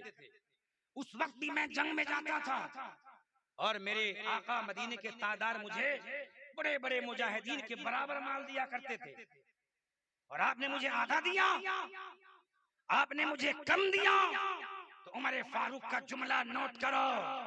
आज जो नाम निहाद मौलाई बलवाई एतराज करते हैं कि माज़अल्लाह अबू बकर जो है नबी की औलाद से मोहब्बत नहीं करते थे, उमर फारूक मोहब्बत नहीं करते थे। ऐ अंधो, याद कर लो, उस वक्त अपने बेटे के सवाल के जवाब में उमर फारूक ने जवाब दिया था, अगर तुम सोने के पानी से लिख करके घर में टांगो तावीज के लिए तो तुम्हारे घर में बरकतों का नुज़ूल होगा।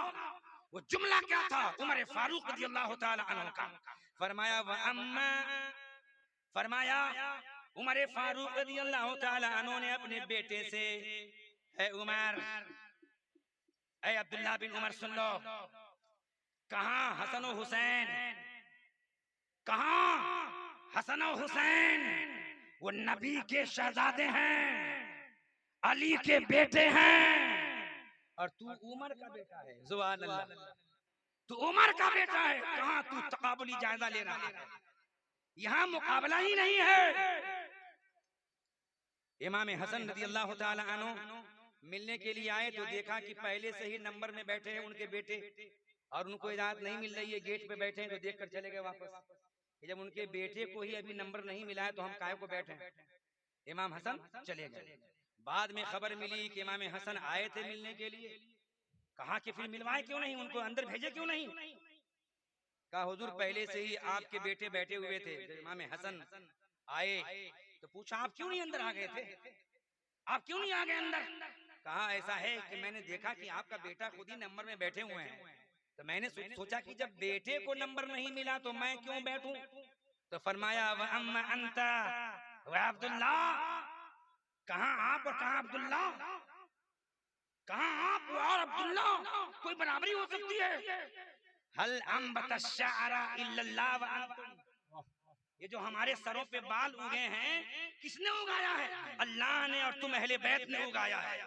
ये उगाने वाला अल्लाह है और अहले बैत अतार सैयदों ने उगाया है। अल्लाहु अकबर, अल्लाहु अकबर। मोहब्बत ऐसी देखो कैसी मोहब्बत कर रहे हैं। उमर फारूक की मोहब्बत का अंदाजा नहीं लगा सकते। दुनिया यही कह रही है हमारे सरों पे बाल उगाने वाला अल्लाह है, लेकिन उमर फारूक कहते हैं हमारे सरों पे बाल अल्लाह ने उगाया है और नबी ज़ादों ने उगाया है।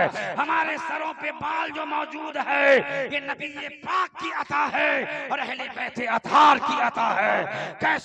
कैसी मोहब्बत फरमाते हैं नबी के सहाबा अहले बैत अतार से। ये नाम निहाद, ये मौलाई झूठे हैं, ये बलवाई हैं, ये फितना परवर है। जैसी मोहब्बत सहाबा अहले बैत अतार के दरमियान थी, ऐसी मोहब्बत की मिसाल तुम दुनिया में पेश नहीं कर सकते हो। अहले बैत अतार से मोहब्बत करो और ये मोहब्बत तुम्हें कामयाब बनाएगी। इसलिए मैंने वो हदीस पाक के हवाले पेश किया था। इस हदीस को कंदुल उम्माल में, इसी हदीस पाक को आप मुस्तदरक में, इमाम बहकी की सुनन में हजरत उमर फारूक से रिवायत की गई है। और यही हदीस पाक आप देखना चाहें तो मुस्नद अहमद बिन हंबल में देखें जिल्द नंबर 31 पर, और इस जिल्द नंबर 31 में हजरत मिसवर साहब रसूल से रिवायत है। इमाम अहमद अपनी मुस्नद जिल्द नंबर 17 में भी इस हदीस पाक को नकल किया है, मगर रावी वहां हजरत मिसवर नहीं है बल्कि रावी अबू सईद खुदरी रज़ियल्लाहु ताला अन्हु हैं।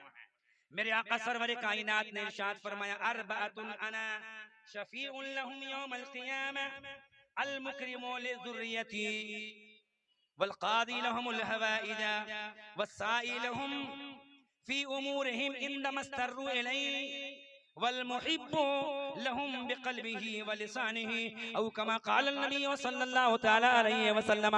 मेरे नबी इरशाद फरमाते हैं क़यामत में मैं 4 तरह के लोगों की शफाअत करूंगा, 4 किस्म के लोगों को जहन्नम से बचाऊंगा, 4 किस्म के लोगों को जहन्नम में नहीं जाने दूंगा, जन्नत में भेजूंगा। 4 तरह के लोग कौन है? चंद्रपुर वालों समाअत करो, मेरे आका ने खुद इरशाद फरमाया है। मेरे नबी फरमाते हैं पहला नंबर अल मुकरिमु लिज़ुर्रियती, मेरी औलाद, मेरी ज़ुर्रियत, मेरे अहले बैत अतहार, सैयदों की ताज़ीम करने वाला। अरे कह दो सुभान अल्लाह। सुभान अल्लाह। अल मुकरिमु लिज़ुर्रियती, मेरी ज़ुर्रियत की ताज़ीम करने वाला। जब क़यामत के हौलनाक मंजर के वक्त आएगा तो मैं शफाअत करूंगा। और नंबर 2 वल क़ादी लहुमुल हवाइजा, और जो मेरी औलाद की जरूरतों को पूरी करने वाला होगा। उसे पता चल जाए कि मोहल्ले में सैयद रहते हैं और घर में तंगी है तो चुपचाप नजरों नियाज पहुंचा दे, पता ही न चले कौन दिया। लेकिन आजकल तो अगर गरीबों में अगर देते हैं ना 1 किलो चावल ना, तो 10 बार फोटो खिंचवाते हैं, ऐसे ऐसे देते हुए थैली। ये क्या है? ये गुर्बत का मजाक। लॉकडाउन में बहुत खेल हुआ, लोगों ने तमाशा बनाया गरीबों का, 2-2 केले बांटे। तो कभी सदर साहब आ रहे 2 केला के सामने फोटो, कभी सिगरेटी आ रहे कमेटी वाले, 1 किलो चावल दिया, 1 किलो आटा दिया, 10 बार वीडियो। ये क्या है? हरामकारी। याद रखो, अगर हमें तुम्हें ऐसी दे दो कोई बात नहीं, मगर सैयदों का नजराना देने में भी अदब होना चाहिए। बेशक बेशक। ऐसा दो कि पता ही न चले। फरमाया मेरे आका ने नंबर 2 वो जो मेरी ज़ुर्रियत की मदद करने वाला होगा, उनकी जरूरतें पूरी करने वाला होगा। और नंबर 3 मेरे आका फरमाते हैं उनकी जरूरतों के लिए कोशिश करने वाला। भले ना कर पाए मगर कोशिश तो करे। अगर किसी सैयद पर 5 लाख 10 लाख का कर्जा है, तुम्हें पता चला तुम गरीब हो, लेकिन तुमने बड़ी कोशिश की, बड़ी मेहनत की, चंद लोगों से कहा, कोशिश किया, भले तुम कर नहीं पाओ, लेकिन मेरे नबी फरमाते हैं चूंकि मेरी औलाद के लिए कोशिशें किया है, मेरी ज़ुर्रियत के लिए कोशिश किया है, वसाइलहुम फी उमूरिहिम, उनके लिए किसी मामले में मुश्किलों के वक्त में उनकी मुश्किलों को दूर करने के लिए कोशिशें करने वाला जब क़यामत में आएगा तो मैं उनकी भी शफाअत। और नबी फरमाते चौथा नंबर वल मुहिब्बु लहुम, वो लोग जो मेरी औलाद से दुनिया में मोहब्बत किए होंगे, ये मोहब्बत करने वाले, सैयदों से उल्फत करने वाले। और खाली जबानी नहीं कि मुंह पे हाँ हुजूर, हाँ हुजूर, सही सही सही सही, जैसे बाहर गए ये आजकल बहुत उड़ रहे हैं, ये सैयद साहब आजकल बहुत वो कर रहे हैं। ये नहीं, मोहब्बत नहीं है, ये दगा है, फरेब है। मेरे नबी फरमाते खाली जबानी जमा खर्च करने वाला नहीं, वल मुहिब्बु लहुम बिक़ल्बिही व लिसानिही, जो मेरी औलाद से दिल से ज़बान से दोनों तरीके से मोहब्बत करने वाला होगा। जब वो क़यामत में आएगा तो मैं शफाअत करूंगा। ए नबी से मोहब्बत करने वालों, नबी ये पाक के रिश्ते के मामले में, उनके घराने के मामले में, उनके नसब के बारे में अपनी जबान को संभाल के रखा करो। कभी भी मिसाल मत दिया, लोग बात बात में मिसाल देते हैं। हुजूर ने अपने चचा को भी इस्लाम नहीं कबूल करवा पाए, ये जाहिल लोग कहते हैं। ऐसा कभी मत बोलना, वरना कहीं ऐसा ना हो कि तुम्हारे ईमान का जनाजा निकल जाए। आर मत दिलाओ। कभी लोग मिसाल देंगे नूह अलैहिस्सलाम का बेटा भी ईमान नहीं लाया था तो हमारे दादा वहाबी हैं तो क्या हो गया, माज़अल्लाह रब्बिल आलमीन। तुम्हारी हिम्मत कि तुम अपनी बात मिलाते हो, इतने बड़े उल अज़्म पैगंबर रसूल के खानदान नस्ल से तुम मिला रहे हो और मिसाल दे रहे हो। इसमें तौहीन है, तौहीन उलमा जानते हैं, उलमा को पता है। शिफा अल्लामा काजी अयाज की मुताला किए होंगे, उनको मालूम है कि ऐसे वक्त में मिसाल मत दिया करो, कभी मत कहा करो कि माज़अल्लाह हुजूर ने अपने फला को जो है कलमा नहीं पढ़ा पाए, माज़अल्लाह, बिल्कुल नहीं। अरे जब मुहक्किकीन के पास बात आई, सवाल आया, जवाब दे दिए, बात खत्म। तुम लिए फिर तो हजरत वो बयान कर दीजिएगा फला के बारे में कि वो मुसलमान नहीं थे, वो काफिर थे। यही एक काम रह गया आपके पास में कि आप नबी के खानदान और नसब वालों के बारे में हुजूर को आर दिलाएं, आप हुजूर को बार बार याद करवाएं। आप एक आम मिसाल है, किसी के खानदान में किसी का दादा या उनका बाप अगर माज़अल्लाह वहाबी रहा हो, ऐसी मर गया हो, तो उस बच्चे को कितनी याद आएगी कि मेरा दादा काश के सुन्नी होता। क्योंकि मालूम है कि वहाबियों के लिए जहन्नम है, देवबंदियों के लिए जहन्नम की आग है, क्योंकि गुस्ताखे रसूल की जमात है ये, है कि नहीं? उनको पता है, तो बार बार उनके सीने में जो है ना ज्वाला मारेगा कि काश मेरा दादा सुन्नी होता तो वो भी जन्नत में जाता। तो कोई बार बार उसको याद करेगा, ए तेरा दादा वहाबी था, ए तेरा बाप वहाबी था, तो सुन्नी के दिल को तकलीफ पहुंचेगी, सुन्नी के दिल को तकलीफ पहुंचेगी, बार बार याद आएगी काश के मेरा दादा सुन्नी होता।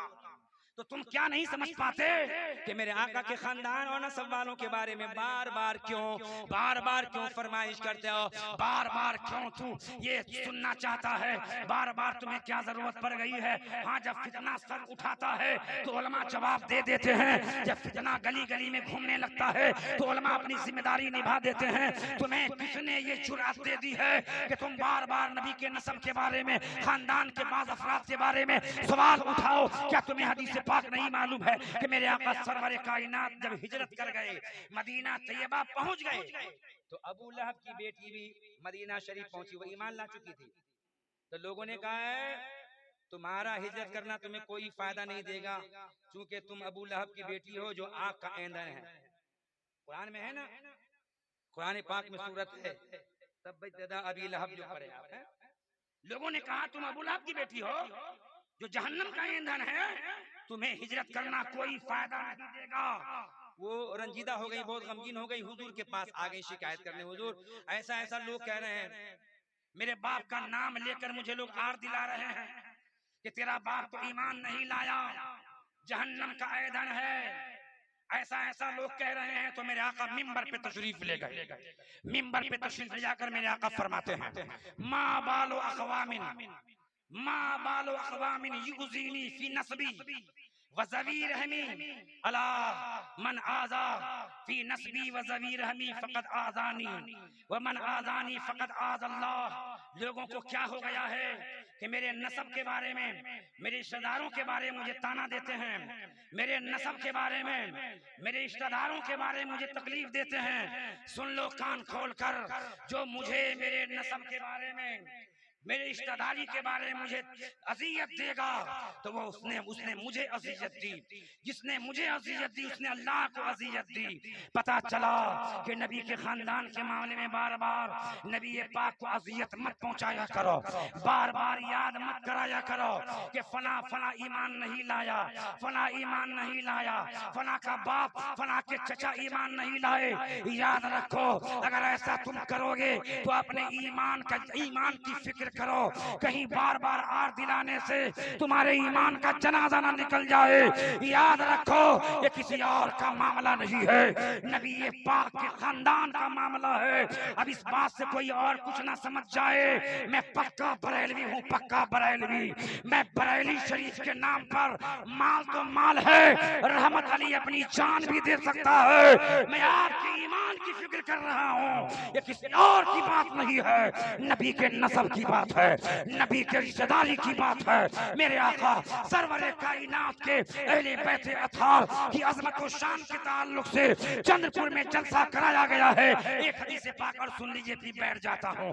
बातें बहुत हैं बयान करने के लिए, रात खत्म हो जाए, सुबह आ जाए, बातें खत्म नहीं हो सकती हैं। सैयदों की अजमत और शान को हजरत मुहियुद्दीन इब्ने अरबी, आपने सुना अभी ना कि गौसे आदम ने अपनी मुबारक पीठ रगड़ दी उनके बाप की पीठ में, जब वो बड़े हुए, रूहानियत वाले, बड़ा दबदबा, बड़ी धूम है जमाने में उनकी विलायत की। उन्होंने फरमाया, और नकल करने वाले अल्लामा अब्दुल वहाब शानी रहमतुल्लाह ताला अलैह फरमाते हैं कि मुहियुद्दीन इब्ने अरबी ने कहा, और आगे लिखते हैं और मैं भी यही कहता हूँ, फरमाते अल्लामा शरानी कि ये कौल मुहियुद्दीन इब्ने अरबी का है, वाना कुलो भी, मैं भी यही कहता हूँ जो उन्होंने कहा है। फरमाते हैं गौसे आदम के रूहानी बेटे, विलायत के ताजदार मुहियुद्दीन इब्ने अरबी, और ये बात अल्लामा इमाम शारानी ने अपनी किताब अल मिनन में नकल फरमाया है। फरमाते हैं हज़रत मुहियुद्दीन इब्ने अरबी गौसे आदम के रूहानी बेटे, फला तअदिल बिअहलिल बैत खलकन फअहलुल बैत हुम अहलुस सियादा फबुग़्ज़ुहुम मिन इंसानी खुस्रुन हक़ीक़ियुन व हुब्बुहुम इबादा। फरमाते जब देखिए कितनी अच्छी इबारत है ये, रियायत सजा भी इसके अंदर। अच्छा बस बस बस खत्म कर दें, क्योंकि बात जब लंबी हो जाती है तो तर्जमा पूरा कर दें। फरमाते हैं मुहिद्दीन इब्न अरबी रज़ियल्लाहु ताला अन्हु कि मखलूक में किसी को अहले बैत के बराबर मत समझना। जुमला नोट कर लीजिए, ये हमारी बात नहीं है, ये इमाम शरानी की किताब बोल रही है, और जिनका कौल है वो मुहिद्दीन इब्न अरबी हैं। फला तादिल बिअहलिल बैत खलकन, मखलूक में किसी को भी सैयद के बराबर मत समझो। अरे कोई मेहनत से सैयद बन सकता है? अब आज का लोग बन रहे हैं तो हम क्या करें, है कि नहीं? वो नकली है तो उससे मतलब नहीं है। इमाम मालिक का फरमान आपने सुन लिया है कि नकली को कैद किया जाएगा, क्योंकि इससे अहले बैत के हुकूक की पामाली होती है। फरमाया अहले बैत के बराबर किसी को मत समझा करो। फअहलुल बैत हुम अहलुस सियादा, क्योंकि नबी के घर वाले ही असली सरदार हैं, नबी के घराने वाले ही असली सरदार हैं। फबुग़्ज़ुहुम मिन इंसान खुस्रुन हक़ीक़ियुन, तो अहले बैत अतहार सैयदों का बुग़्ज़ ये हकीकी नुकसान है, खुसरे हकीकी है, और उनकी मोहब्बत ऐन इबादत है। सुभान अल्लाह। अहले बैत अतहार की मोहब्बत ये ऐन इबादत है।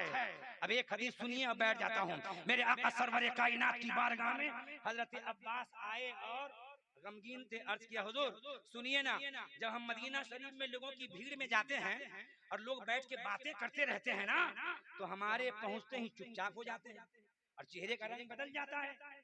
ऐसा करते हैं लोग मुझको देखकर, तो मेरे आका को जलाल आ गया। हदीस शरीफ में है मेरे नबी का चेहरा और सुर्ख हो गया और गुस्सा में इतना पसीना बह रहा है, दोनों आंखों के दरमियान से मोती की तरह पसीने टप टप गुस्से में टपकने लगे। कहा ठीक ऐसा बोलते देख लोग करते हैं। चलो चचा को लेकर आए मिंबर पे, और मेरे सरकार मदीने के ताजदार मिंबर पे जलवा फरमा हुए और इरशाद फरमाया, ऐ लोगो सुनो, मैंने सुना है तुम ऐसी ऐसी हरकत करते हो। मेरे आका सरवरे कायनात मफखरे मौजूदात ने इरशाद फरमाया, आका इरशाद फरमाते हैं वल्लज़ी नफ्सी बियदिही, मेरे आका फरमाते हैं वल्लज़ी नफ्सी बियदिही ला यदखुलु क़ल्बा रजुलिन अल ईमानु हत्ता युहिब्बुकुम लिल्लाहि व रसूलिही। फरमाया लोगों सुन लो, किसी इंसान के दिल में ईमान आएगा ही नहीं। गौर करना, बहुत आसान मामला नहीं है। ईमान के साथ जाना बहुत बड़ी बात है। बड़े बड़े अकाबिर जो ही दुआ करते रहे मौला खात्मा ईमान पर हो। सहाबा की मोहब्बत जरूरी है, अहले बैत अतहार की मोहब्बत भी जरूरी है। हम अहले सुन्नत व जमात बरेलवी दोनों गिरोह से बेशुमार मोहब्बत करते हैं और आले रसूल से तो और ज्यादा मोहब्बत करते हैं। फरमाते हैं मेरे आका कि किसी इंसान के दिल में ईमान आएगा ही नहीं जब तक कि ऐ लोगों मेरे घर वालों से तुम अल्लाह के लिए रसूल के लिए मोहब्बत न कर लो। जब तक के मेरे घर वालों की मोहब्बत नहीं होगी दिल में ईमान आएगा नहीं। ला यदखुलु क़ल्बा रजुलिन अल ईमानु, ईमान किसी के दिल में दाखिल नहीं होगा जब तक कि मेरी अहले बैत अतहार से मोहब्बत न करे। ये हदीस हो गई।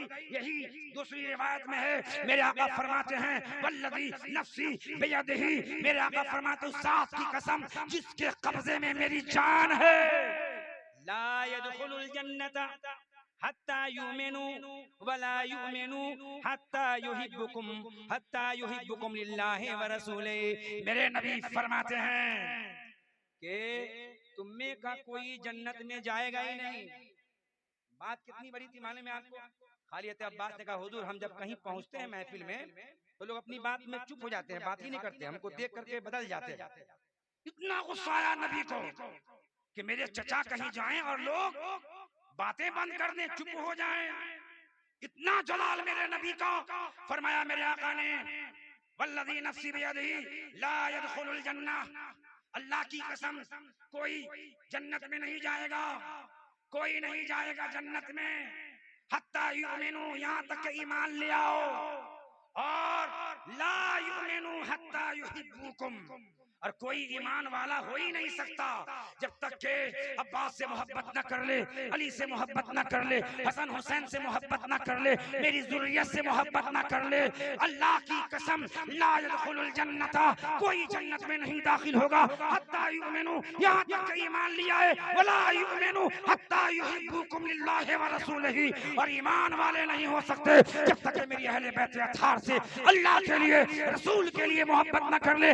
दो हदीस हो गई, तीसरी हदीस से पाक यही, तीसरी रिवायत इस तरह से है, नबी ने फरमाया हत्ता युहिब्बुहुम मिन क़राबतिहिम मिन्नी, यहाँ तक के मेरी क़राबत की बुनियाद पर मेरी औलाद से जब तक के मोहब्बत ना होगी कोई जन्नत में जा ही नहीं सकता है।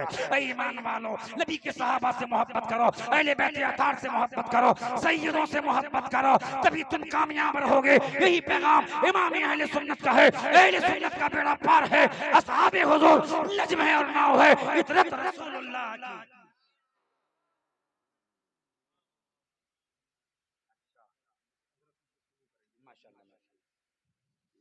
बैठ रहे हैं अपनी जगह पर। बड़ी देर से आप हजरात मुंतजिर थे और हमें भी सुनने की जहमत गवारा कर रहे हैं। औलादे गौसे आदम की जलवागरी हो गई है और आप अपने माथे की निगाहों से देख रहे हैं। औलादे गौसे आदम मुहताज तारुफ नहीं है कि हम तारुफ करवाएं। सुभान अल्लाह। मैंने अभी दौरान तकरीर यही कहा था कि अजमेर शरीफ में 10 या 11 इमाम लोग मिलने आए थे। फिर बाद में मुलाकात हुई तो लोग वो उलमा मोहब्बत में मुब्तला हैं, सुभान अल्लाह। क्योंकि जलवा ही कुछ ऐसा औलादे गौसे आजम का, जो एक बार देख लेता है भूलता नहीं है, जो एक बार दीदार कर लेता है बार बार उसकी चाहत बढ़ती है कि फिर देखें फिर देखें फिर देखें। तो नसीबा आप लोगों का बुलंद है ए चंद्रपुर वालों, कि इससे पहले भी तशरीफ लाए थे, मैं भी साथ में था और आज भी आप यहाँ जलवा बार।